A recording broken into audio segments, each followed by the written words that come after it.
बिस्मिल्लाहिर्रहमानिर्रहीम। अस्सलाम वालेकुम, welcome back to my YouTube channel. आज हम लोग अपनी book introduction to statistical theory part 1 Sher Mohammad Chaudhary की बुक से चैप्टर नंबर 9 की फर्दर एक्सरसाइज को सॉल्व करेंगे। एक्सरसाइज स्टार्ट करने से पहले अगर आपने मेरे चैनल को सब्सक्राइब नहीं किया हुआ तो मेरे चैनल को सब्सक्राइब कर दें और साथ में बने बेल आइकन को भी प्रेस करें ताकि आपको मेरी आने वाली वीडियोज़ की नोटिफिकेशन सबसे पहले मिलती रहें। तो चलें आज की वीडियो को स्टार्ट करते हैं। आज हम लोगों ने स्टार्ट करना है एक्सरसाइज के क्वेश्चन नंबर 9.32 से, जिसकी आपके पास स्टेटमेंट है a soft drink machine is regulated so that it discharge an average of 200 millimetres per cup if the amount of drink is normally distributed with a standard deviation equal to 15 millimetres. सबसे पहले आपके पास एक soft drink machine है जो कि regulate करती है, जिसकी आपके पास ड्रिंक की एवरेज है 200 मिलीमीटर्स ड्रिंक और जो स्टैंडर्ड डेविएशन है उसकी वैल्यू है 15 मिलीमीटर। सबसे पहले आपने फर्स्ट पार्ट में सॉल्व करना है फ्रैक्शन। फ्रैक्शन का मतलब होता है percentage. What percentage of the cup, या फिर आप इसको what fraction of the cup भी कह सकते हैं, will contain more than 240 millimetres.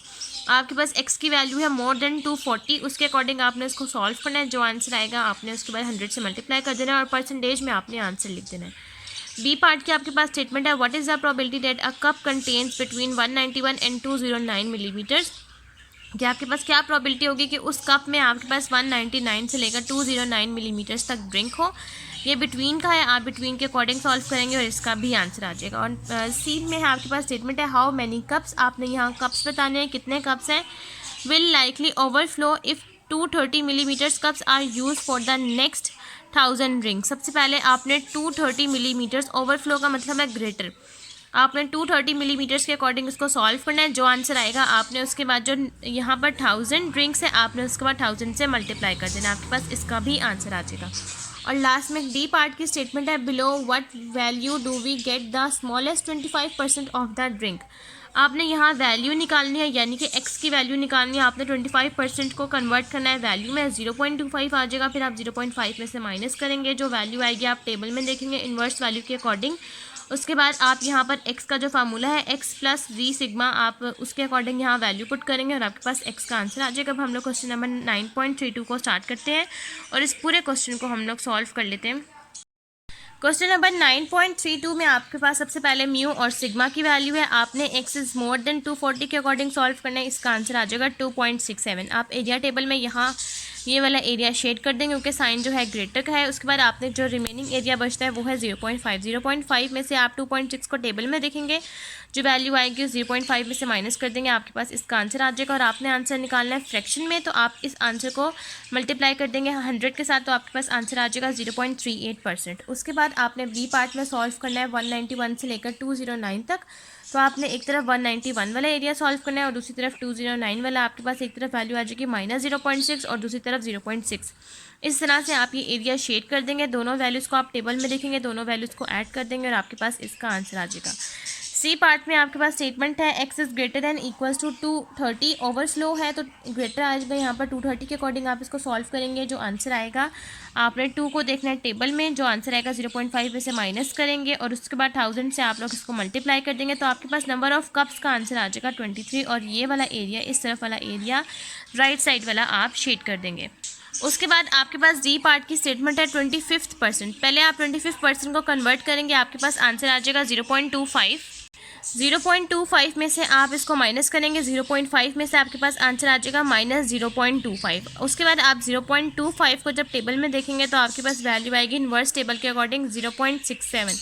अगर आप 0.6 को 7 में देखेंगे तो आपके पास 0.25 ही वैल्यू आती है। उसके बाद आपने क्या करना है कि आपने इस वैल्यू को x के अकॉर्डिंग फार्मूले में पुट कर देना है, जो कि है mu plus z sigma. Mu की वैल्यू है 200, सिग्मा की वैल्यू है 15। आप इसको सॉल्व करेंगे, आपके पास x की वैल्यू आ जाएगी 189.875। यहाँ तक आप लोगों के पास क्वेश्चन नंबर 9.32 कंप्लीट हो गया है। नेक्स्ट अब हम लोग सॉल्व करते हैं क्वेश्चन नंबर 9.33। क्वेश्चन नंबर 9.33 की आपके पास स्टेटमेंट है पार्ट ए की the heights of applicants to the police force normally distributed with mean 170 centimetres and standard deviation 3.8 centimetres. If 30% of applicants are rejected because they are too many small, what is the minimum acceptable height for the police force. सबसे पहले आपके पास यहाँ पर height चाहिए उन applicants की, यानी कि उन लोगों की जो कि पुलिस फोर्स में आना चाहते हैं। उसमें उसके अकॉर्डिंग यहाँ पर जो मीन की वैल्यू है वो है 170 सेंटीमीटर और स्टैंडर्ड डेविएशन की वैल्यू है 3.8 सेंटीमीटर्स। आपके पास 30% एप्लीकेंट्स वो हैं जो कि रिजेक्ट हो गए जिनकी हाइट बहुत छोटी है। और कितने इन्होंने कहा है कितनी मिनिमम एक्सेप्टेबल हाइट होनी चाहिए पुलिस फोर्स में आने के लिए। पार्ट ए में सबसे पहले आपने इसको सॉल्व करना है 30% के अकॉर्डिंग। यहाँ आपने एक्स की वैल्यू निकालनी है। 30% को पहले आपने कन्वर्ट करना है, उसके बाद आपने 0.5 में से माइनस करना है, जो वैल्यू आएगी आपने उसके बाद इसको टेबल में देखना है, इन्वर्स टेबल में, और उसी के according X is equal to mu plus z sigma के अकॉर्डिंग वैल्यूज़ फाइंड करेंगे, आपके पास एक्स की वैल्यू आ जाएगी। पार्ट बी में आपके पास स्टेटमेंट है the average life of a certain type of a small Motors is 10 years with standard deviation of 2 years. The manufacturer replace free all motors that fail while undergraduate if he is willing to replace only 3% of the motors that fail. How long a graduate should be offer? Assume that the lives of the motors follows normally distributed. सबसे पहले आपके पास यहाँ mu की value है 10, standard deviation की value है 2, आपके पास 3% एरिया दे दिया गया है उस मोटर का। आपने 3% को पहले कन्वर्ट करना है, आपके पास आंसर आ जाएगा 0.03। उसके बाद 0.5 में से माइनस करेंगे। अगेन उसी तरह से आप इसको इन्वर्स टेबल में देखेंगे, जो वैल्यू आएगी आप एक्स के अकॉर्डिंग इसको सॉल्व करेंगे और आपके पास यहाँ एक्स की वैल्यू आ जाएगी। अब हम लोग क्वेश्चन नंबर 9.33 को स्टार्ट करते हैं और इस पूरे क्वेश्चन को हम लोग सॉल्व कर लेते हैं। क्वेश्चन नंबर 9.33 के पार्ट ए में आपके पास म्यू और यहाँ पर सिग्मा की वैल्यू है। आपने सबसे पहले 30% के अकॉर्डिंग सॉल्व करना है। 30% को आप कन्वर्ट कर लेंगे, 0.3 आएगा, 0.5 में से माइनस करेंगे, माइनस 0.20 आ जाएगा। इन्वर्स टेबल में देखेंगे आपके पास वैल्यू आ जाएगी 0.52। अगर आप 0.5 को 2 में देखेंगे तो आपके पास 0.20 या अप्रॉक्सीमेटली इक्वल टू 0.20 ही वैल्यू आती है। उसके बाद आप एक्स की जो फार्मूला है म्यू प्लस जी सिग्मा, उसके अकॉर्डिंग आप यहाँ फार्मूला लिखेंगे, सारी वैल्यूज़ को पुट करेंगे। जी की जगह पर जो आपने वैल्यू फाइंड आउट की है वो आप यहाँ लिखेंगे, सिग्मा की जगह पर सिग्मा की वैल्यू आएगी, म्यू की जगह पर म्यू की वैल्यू आ जाएगी, और यहाँ पर एक्स का आपके पास आंसर आ जाएगा approximately equal to 168। Part B की आपके पास स्टेटमेंट है म्यू की वैल्यू 10 है, सिग्मा की वैल्यू 2 है, आपके पास 3% है।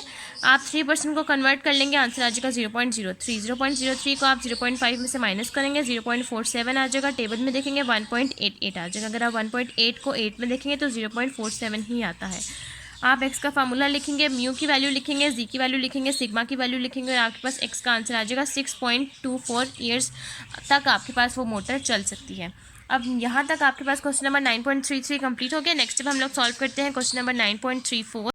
क्वेश्चन नंबर 9.34 के आपके पास स्टेटमेंट है an architect is designing the interior doors in a men's gymnasium. He wants to make them high enough so that 95% of the men using the door will have at least 1 foot clearance, assuming that the height will be normally distributed with a mean 70 inches and a standard deviation of 3 inches. How high must the architect make the door? सबसे पहले आपके पास यहाँ mu की value है 70 inches, sigma की standard deviation की यानी कि सिग्मा की वैल्यू है 3 इंचज़। उसके बाद आपके पास यहाँ 95% है। आपने 95% के अकॉर्डिंग यहाँ इसको 100 से डिवाइड करेंगे, 0.95 आ जाएगा। 0.5 में से माइनस करेंगे, जो वैल्यू आएगी उसको इन्वर्स टेबल में देखेंगे। उसके बाद जो एक्स का फार्मूला है म्यू प्लस जी सिग्मा वो आप पुट करेंगे, आपके पास एक्स की वैल्यू आ जाएगी।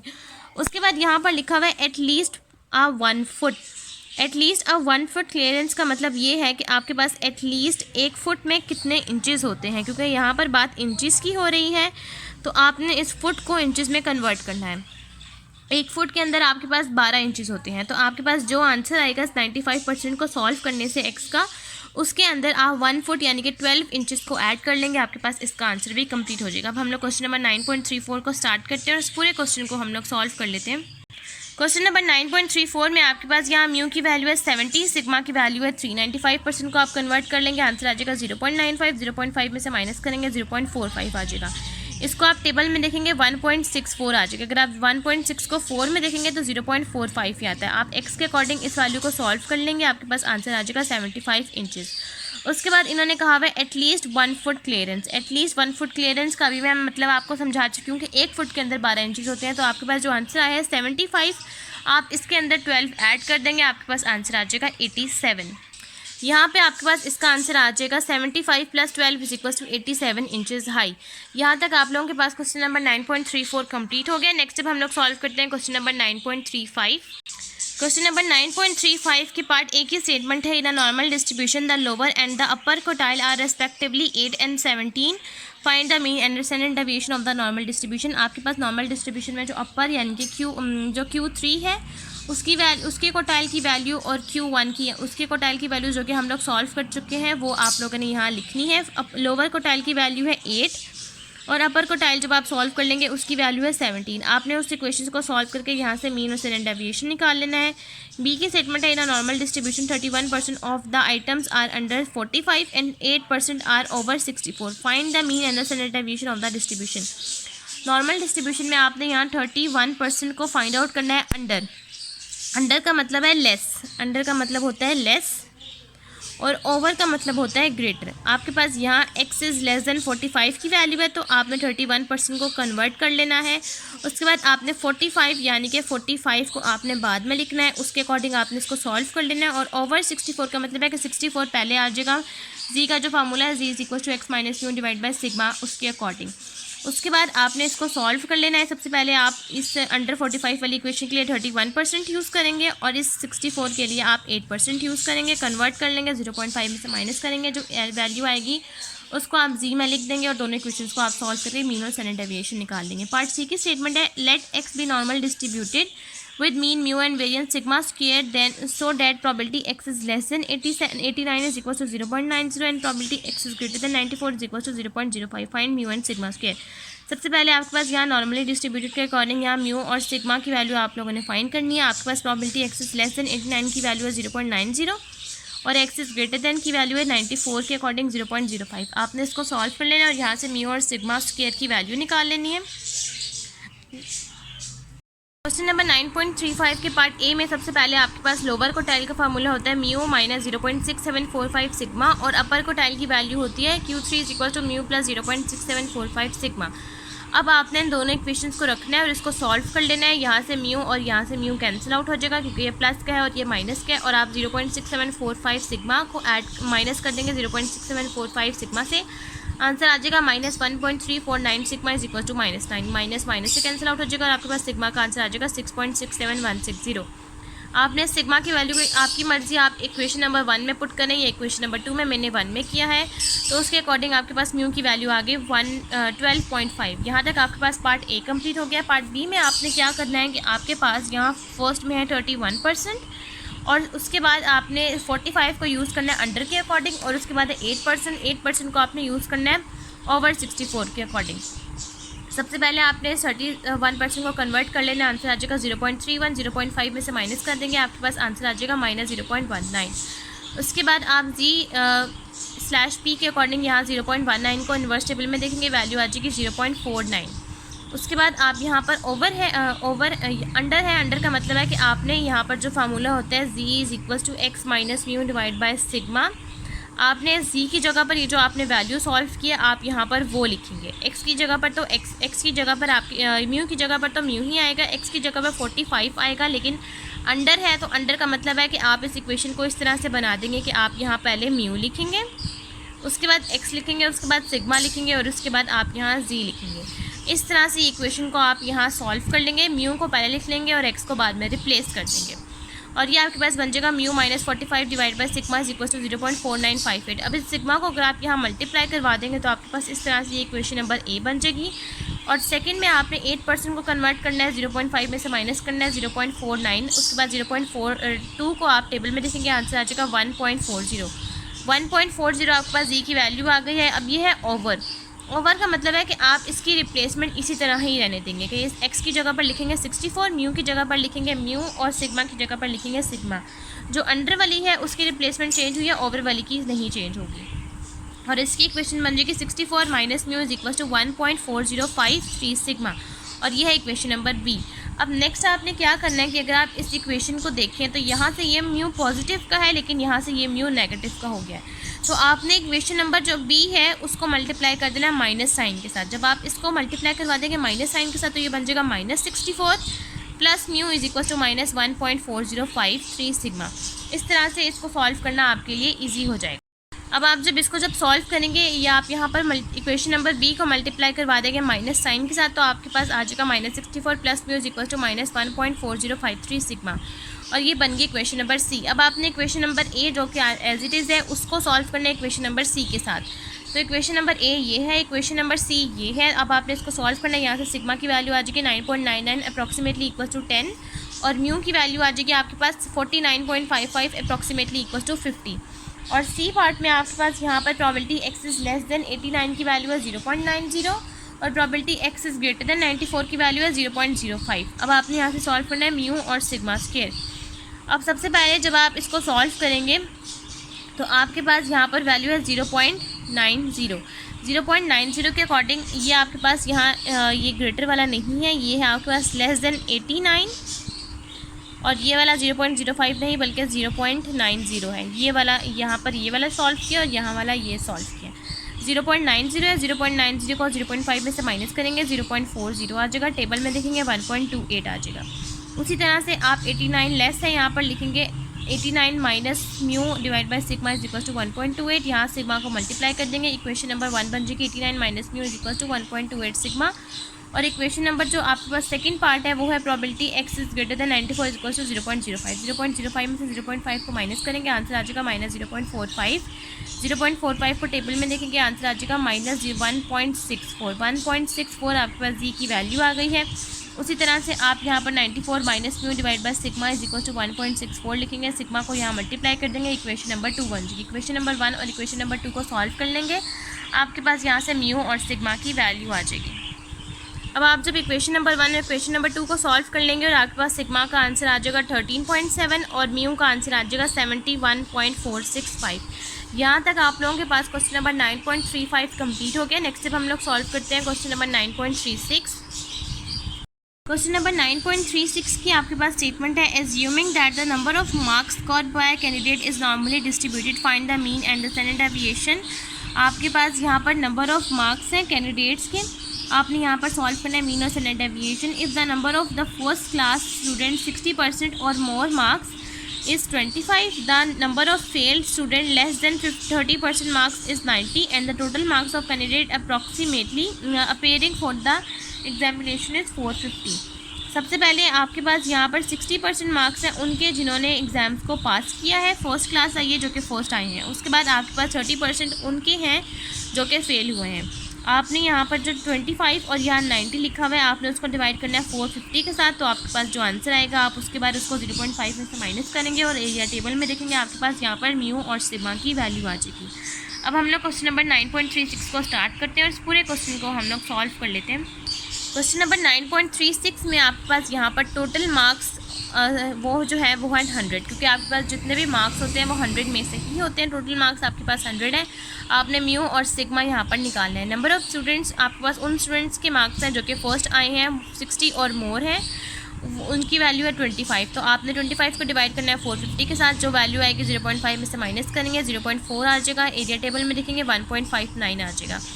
अब यहाँ पर जो 60 है, यहाँ पर 60 आपने उसको म्यू में से माइनस करना है सिग्मा, और यहाँ से सिग्मा को आप मल्टीप्लाई करवा देंगे, आपके पास फर्स्ट इक्वेशन बन जाएगी। यहाँ पर उन स्टूडेंट्स के मार्क्स हैं जो कि फेल हो गए हैं वो हैं लेस देन 30 मार्क्स इज़ 90।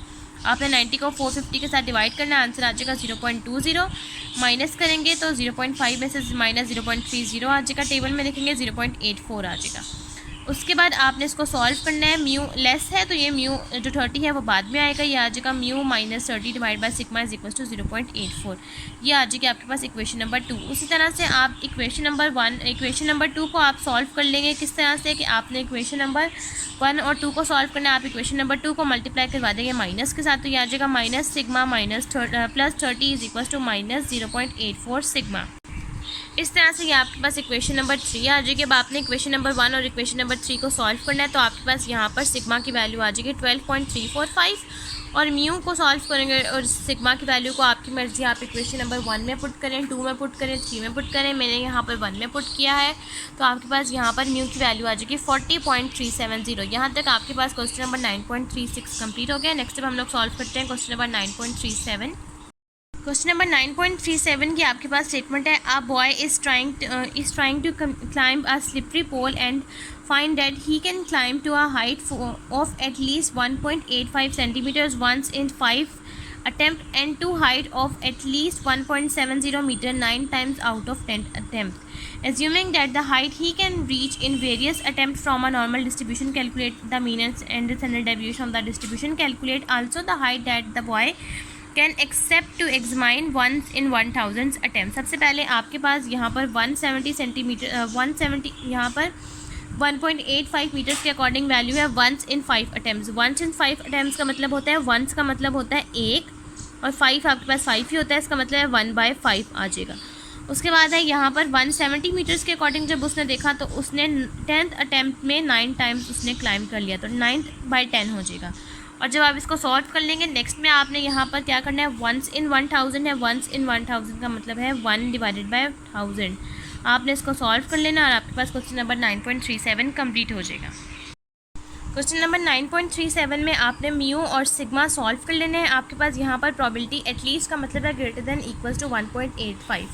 उसके अकॉर्डिंग वैल्यू है वंस इन 5. वंस इन 5 का मतलब है 1/5 जो कि इक्वल होता है 0.2 के. उसके बाद है एटलीस्ट 1.70, उसकी वैल्यू है 9th in 10 अटैम्प्ट. इसका मतलब है 9/10 इज इक्वल टू 0.9. सबसे पहले आपने 0.2 को 0.5 में से माइनस कर लेना है. जो वैल्यू आएगी आपने टेबल में देखनी है 0.84 आ जाएगा. उसके बाद 0.9 को 0.5 में से माइनस करना है. जो वैल्यू आएगी आपने एरिया टेबल में देखनी है, वो आ जाएगी 1.28. उसके बाद आपने यहाँ पर इसको सॉल्व करना है. 1.85 minus mu divide by sigma is equal to 0.84. और दूसरी वाली वैल्यू आ जाएगी 1.70 minus mu divide by sigma is equal to 1.28. आपने इक्वेशन नंबर 1 यहाँ से आपके पास आ जाएगी और यहाँ से इक्वेशन नंबर 2 आ जाएगी. इक्वेशन नंबर 1 और इक्वेशन नंबर 2 को सॉल्व करेंगे. आपके पास यहाँ पर सिग्मा की वैल्यू आ जाएगी 0.070. और उसके बाद आप इस सिग्मा की वैल्यू को जब इक्वेशन नंबर 1 किसी भी इक्वेशन में आप पुट कर दें, मैंने 1 में पुट किया है, तो आपके पास यहाँ पर म्यू की वैल्यू भी आ जाएगी. ये 0.05943 में आप जब माइनस करेंगे, माइनस 1.85 जो आंसर आएगा माइनस में, ये माइनस और ये वाला माइनस जो इस आंसर को सॉल्व करके आएगा वो कैंसिल आउट हो जाएगा. और यहाँ से आपके पास म्यू की वैल्यू आ जाएगी. म्यू की वैल्यू आ जाएगी 1.790. उसके बाद इन्होंने कहा है the height that boy can except to exceed once in 1000 attempt.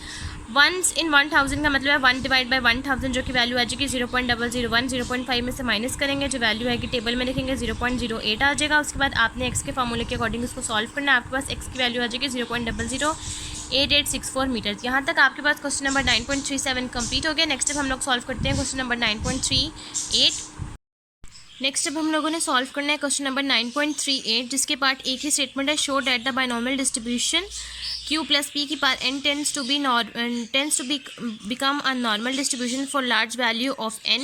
इसका आंसर है पेज नंबर 374 के ऊपर. पेज नंबर 374 के ऊपर यहाँ पर जो हेडिंग है normal approximation to a binomial distribution, यहाँ से the normal distribution bxn semicolon n comma p can be closely approximately by the normal distribution when n is sufficiently large. यहाँ से लेकर आप इसको मार्क कर लेंगे in the limit as n approaches to infinity and p is finite. यहाँ तक इसका आंसर है. ये आपके पास क्वेश्चन नंबर 9.38 का पार्ट यहाँ तक कंप्लीट हो जाएगा. उसके बाद पार्ट बी की स्टेटमेंट है supposing that the death rate from malaria is 20%, find the probability that the number of death in a particular village is between 70 and 80 out of 500. सबसे पहले आपने यहाँ पर यूज़ करना है बायनॉमियल का फार्मूला. ये जो यहाँ पर 20% है, ये है पी की वैल्यू. आप इस 20% को कन्वर्ट कर लेंगे, ये आ जाएगा 0.20. क्यू की वैल्यू आ जाएगी इसके अकॉर्डिंग 1 माइनस 0.20 के अकॉर्डिंग 0.80. और ये n यहाँ पर जो है ये है आपके पास 500 जो है ये है आपके पास n की वैल्यू. और 70 से लेकर 80 तक का आप यहाँ पर वैल्यूज़ फाइंड कर लेंगे और यहाँ पर आपके पास इसका आंसर आ जाएगा. बेसिकली क्वेश्चन नंबर 9.38 के पार्ट बी में आपने यहाँ पर अप्लाई करना है normal approximation to binomial distribution, जिसका आपके पास यहाँ पर फार्मूला है z is equals to x minus N P divided by √NPQ.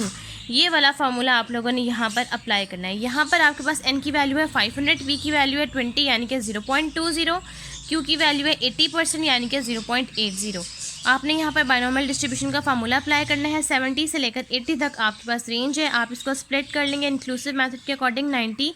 जो आपके पास normal approximation to binomial distribution जब भी आपको फाइंड आउट करने के लिए कहा जाए तो आपने उसकी रेंज को इंक्लूसिव मेथड यानी कि एक स्टेप यहाँ से माइनस कर देना है और 1.5 आपने यहाँ ऐड कर देना है. ये लाजमी आपने करना है. यहाँ आ जाएगा 69.5 और यहाँ आ जाएगा 80.5.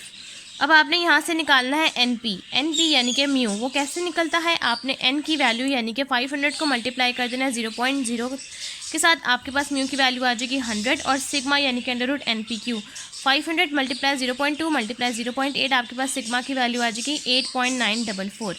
उसके बाद आप इसको सॉल्व कर लेंगे, आपके पास दोनों तरफ का एरिया आ जाएगा -3.41 less than equal to Z less than equal to -2.18।